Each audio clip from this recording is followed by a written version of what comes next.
Olá, seja bem-vindo à segunda aula deste módulo. Iremos ver alguns indicadores financeiros de vital importância para os investidores, bancos, credores, analistas de mercado e outros agentes interessados nas demonstrações financeiras das empresas. São eles: margem líquida, retorno sobre os ativos, retorno sobre o investimento, retorno sobre o patrimônio líquido e grau de alavancagem financeira. E também índices de endividamento. Vamos começar? Margem líquida. Também deriva da análise de balanço o indicador de margem líquida. Numa análise financeira, esse indicador é útil para expressar a relação entre o lucro líquido da empresa e sua receita líquida de vendas. A margem líquida define a porcentagem de cada R$1 de vendas que restou após a dedução de todos os custos e de todas as despesas, inclusive a do imposto de renda. Retorno sobre os ativos. A função do ROA, que é mais um indicador extremamente importante na análise financeira das empresas, é mensurar quanto uma empresa obteve de lucro líquido em relação à totalidade de seus investimentos, ou seja, demonstrar qual seu potencial de geração de lucros. Retorno sobre o investimento, ROI. O ROI é um dos mais consagrados indicadores financeiros. O ROI tem como objetivo de traçar uma relação entre os ganhos gerados pelo investimento e o montante total investido. Retorno sobre patrimônio líquido, ROI.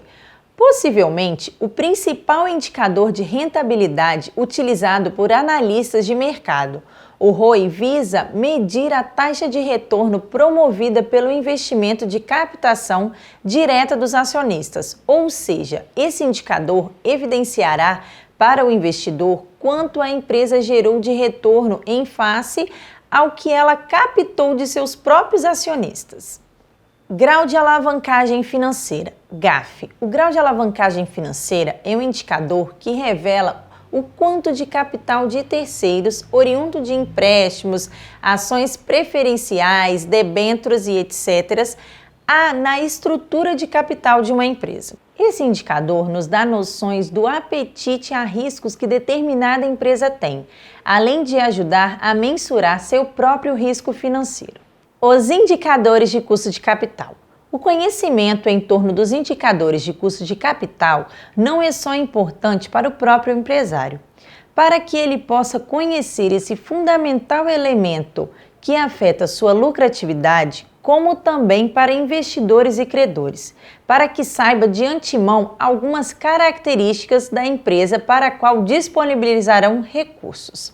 Os indicadores de valorização da empresa. Alguns indicadores são muito importantes para o exercício da avaliação de uma empresa.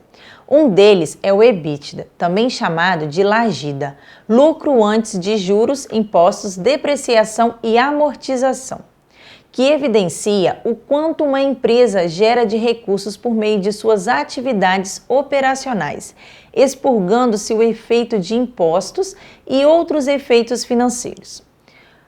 Outro é o valor econômico agregado, EVA, que representa o lucro oriundo dos ativos da empresa, subtraídos do custo de oportunidade do capital empregado, que revela se a empresa está ou não agregando valor. Agora vamos falar sobre grau de endividamento. Para calcular a composição do endividamento, é preciso dividir a soma dos passivos de curto prazo pelo total do passivo exigível da empresa, curto e longo prazo. Ao final, multiplica-se o resultado por 100 para encontrar o valor percentual. Esses índices apresentam as fontes de captação de fundos, revela o grau de endividamento da empresa e procura retratar a posição do capital próprio, o PL. O endividamento está relacionado às decisões estratégicas da empresa, envolvido nas decisões financeiras de investimentos, financiamento e distribuição de dividendos.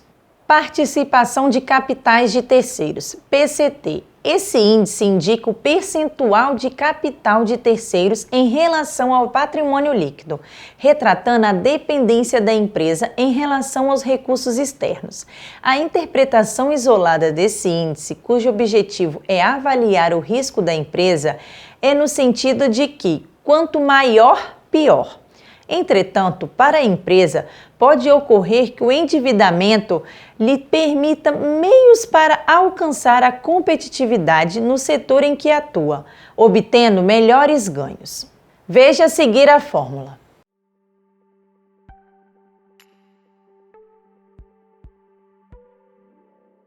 Composição do endividamento, CE. A CE indica quanto da dívida total da empresa deverá ser pago a curto prazo, isto é, as obrigações a curto prazo comparada com as obrigações totais. Podemos interpretar isoladamente esse índice como quanto maior, pior. Ou seja, se a dívida é muito elevada e se está concentrada no curto prazo, a situação é extrema, pois percebemos uma pressão pela liquidação dos débitos.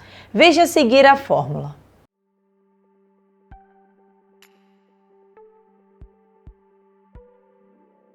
Imobilização do patrimônio líquido, IPL. Esse índice indica quanto do patrimônio líquido da empresa está aplicado no ativo permanente, ou seja, o quanto do ativo permanente da empresa é financiado pelo seu patrimônio líquido, evidenciando dessa forma a maior ou menor dependência dos recursos de terceiros para a manutenção dos negócios.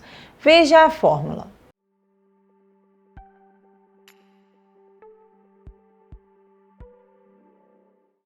Finalizamos aqui nossa aula.